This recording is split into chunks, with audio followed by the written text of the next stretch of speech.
The View, known for its heated debates and outspoken hosts, has been abruptly canceled. Yes, you heard it right. The show faced a blast of over 30 defamation lawsuits, leading to its unexpected shutdown.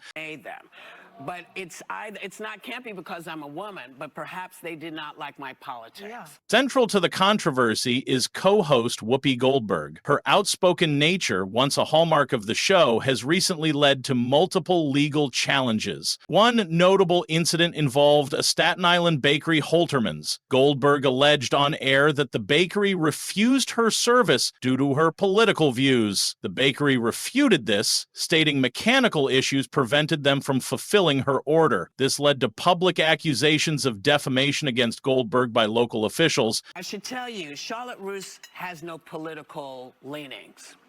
And the place that made these refused to make them for me. In another case, ABC News, the network behind The View, settled a defamation lawsuit with Donald Trump. The lawsuit originated from inaccurate statements made by anchor George Stephanopoulos, which some argue reflects a broader issue of unchecked assertions within the network. Matt Gaetz has long denied all allegations, calling the claims, quote, invented, and saying in a statement to ABC News that this false smear following a 3-year criminal investigation. These incidents, among others, have culminated in a series of defamation lawsuits that the show could not withstand, leading to its ultimate cancellation. One significant case involved ABC News and anchor George Stephanopoulos, who inaccurately stated that Donald Trump was found liable for rape. In reality, a jury had determined Trump was liable for sexual abuse, not rape. That Donald Trump raped E. Jean Carroll, the allegation that Carroll made, the jury finding that he did not. They're saying no to rape, but yes to sexual assault. Where do you think the disconnect is there? This misstatement resulted in a defamation lawsuit, which ABC settled by agreeing to pay $15 million toward Trump's presidential library and an additional $1 million for his legal fees. The settlement also included a public apology from the network. Well, ABC News has agreed to settle a defamation lawsuit that Donald Trump filed against them. The network will pay Trump $15 million, which will go towards his presidential library, and $1 million. Another lawsuit emerged from an incident involving co-host Sunny Hostin and her husband, Dr. Emmanuel Hostin. Hostin was named in a federal insurance fraud lawsuit filed by American Transit Insurance Company, alleging fraudulent medical services and improper billing practices. In response, the Hostins hired attorney Mark Garagos, who condemned the lawsuit as baseless and threatened a $5 million countersuit for defamation and emotional distress. Lawyers, Sunny, she issued her own statement, doubling down, saying, "Leave my family alone." These legal challenges, among others, created a disturbing environment for The View, leading to financial strain and a damaged reputation, which ultimately resulted in the show's cancellation. But it did not end here. In November 2024, Whoopi Goldberg celebrated her 69th birthday on The View by sharing Charlotte Russe desserts, a nostalgic treat from her mother's childhood. During the episode, Goldberg claimed that Holterman's Bakery in Staten Island had initially refused her order, suggesting the refusal was due to her political views. She stated, "They said that their ovens had gone down. Perhaps they did not like my politics." As you know, I love giving stuff away on my birthday, and these are some of the things I love right now, and they're all really great. So let's get started. Bakery owner Jill Holterman refuted these claims, explaining that the refusal was due to boiler issues in their nearly century-old building, which made it uncertain if they could fulfill large orders. Holterman emphasized that the decision was not influenced by Goldberg's political beliefs. The incident hyped up when local politicians, including Staten Island Borough President Vito Fossella, demanded an apology from Goldberg for her on-air remarks, accusing her of defaming the bakery. Despite the controversy, the bakery experienced an outpouring of public support with increased encouragement from the community. The place that made these refused to make them for me. Oh, really? Yes. What? Oh, No. Let me explain. This controversy further damaged Goldberg's credibility and added to the mounting public and legal pressures facing The View, contributing to the show's ultimate demise. The mounting defamation lawsuits against The View have precipitated a significant financial crisis for the show. The legal battles have not only strained the show's finances, but have also led to a loss of advertiser support. Historically, advertisers have distanced themselves from the show during controversies. For instance, in 2015, Johnson & Johnson and Eggland's Best paused paused their advertisements following contentious remarks made on the show. I want to go up there and I want to be authentic. I want to be Kelly. And if I'm ever going to win Miss America or win Miss Colorado, I want to do it being myself. And I'm a nurse. The recent increase in legal challenges has amplified these issues, causing a decline in viewership and subsequently advertising revenue. The financial strain from legal fees coupled with reduced income has placed the show's future in jeopardy. But the real question is, what will happen to the hosts now? With the show's potential cancellation, the future of its co-hosts are uncertain. Whoopi Goldberg, a central figure in many of the controversies, faces significant challenges in restoring her public image. Her involvement in multiple legal disputes has cast a shadow over her career, making it difficult to predict her next steps in the industry. Money for the tickets, they came to see her. So if she's singing, at least a little respect so that knowledge you can see her, she can see you too. Sunny Hostin, entangled in legal issues concerning her husband's alleged insurance fraud, may also find her professional reputation affected. The outcome of these legal proceedings could influence her future opportunities in media and law. Other co-hosts such as Joy Behar, Sarah Haynes, Anna Navarro, and Alyssa Farah Griffin may seek roles in other media outlets or pursue different ventures. However, the association with The View during this period could impact their prospects.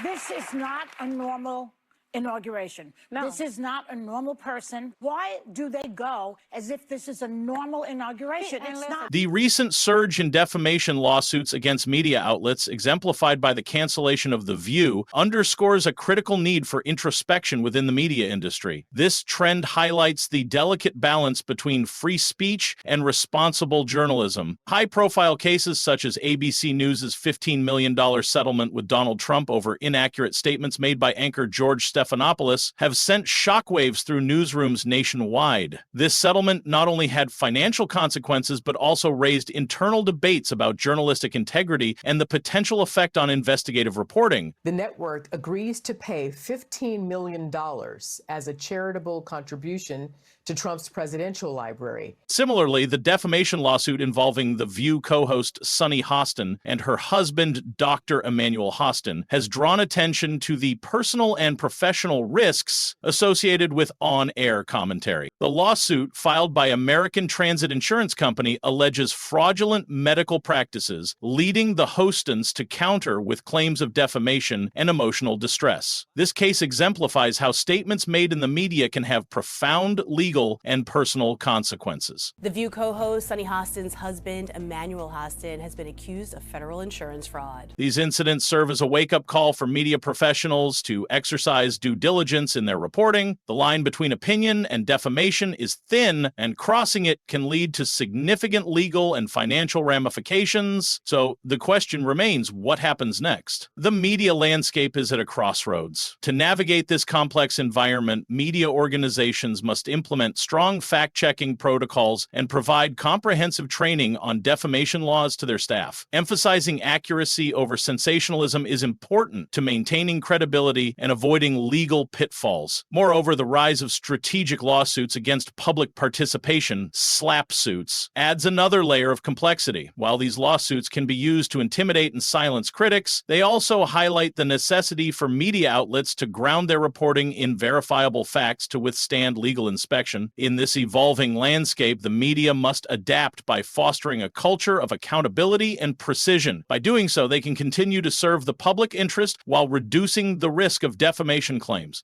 I'll relive it. Themselves. Turn on the television, girl. Where are you going? Where are you going? I'm leaving y'all. But what does this mean for future defamation cases? Well, the downfall of The View is more than just a media scandal. For years, television hosts and commentators have operated under the assumption that their speech, even if misleading or inflammatory, would be protected under free speech laws. However, this case has proven that reckless accusations, particularly when targeting high-profile individuals, can carry severe legal consequences. In recent years, courts have been more willing to entertain defamation cases against media organizations, particularly when there is a demonstrable pattern of misinformation. The implications of The View's lawsuits extend far beyond one show. Other networks and talk shows, including The Talk on CBS and Real Time with Bill Maher, are now reportedly re-evaluating their legal teams and editorial policies to ensure they do not become the next target of defamation claims. Some outlets have even begun providing additional legal training training to on-air personalities, making it clear that careless rhetoric will no longer be tolerated. $57.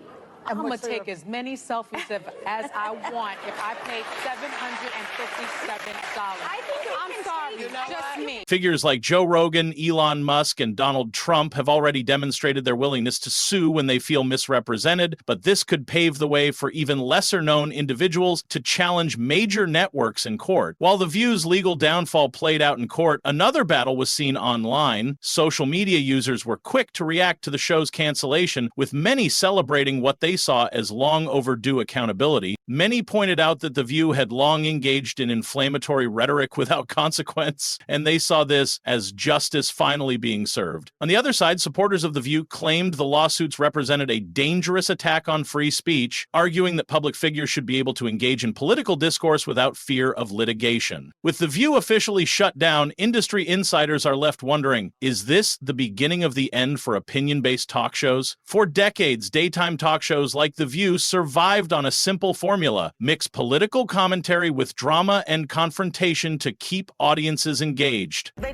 I'm not talking about you. I'm talking about the administration, the people who are actually impacted by this, the people who send out Rudy Giuliani. All Americans are impacted by this. You know what I'm talking about, the administration. However, The View's legal demise has exposed the risks of this approach, particularly when hosts prioritize shock value over accuracy. Insiders report that major networks, including ABC, CBS, and NBC, are now conducting internal reviews of their talk shows to assess legal vulnerabilities. Some networks are even rumored to be considering stricter oversight on what their hosts can say. The days of unfiltered, reckless commentary may be numbered as producers weigh the legal risks of continuing the current model. While major networks struggle to regain trust, alternative media outlets are seizing the moment. Many YouTube and podcast personalities have openly mocked The View's downfall, reinforcing the idea that mainstream media is losing credibility while independent voices gain influence. Because I want to take a picture with this marvelous woman. And while the actress... If The View's cancellation signals anything, it's that the media landscape is undergoing a massive shift. Sensationalist talk shows, once a staple of daytime television, may need to adapt or risk extinction. In the end, the era of unchecked media personalities making reckless claims without consequences may be over. The View was just the first domino to fall, and the media world is now left wondering, who's next?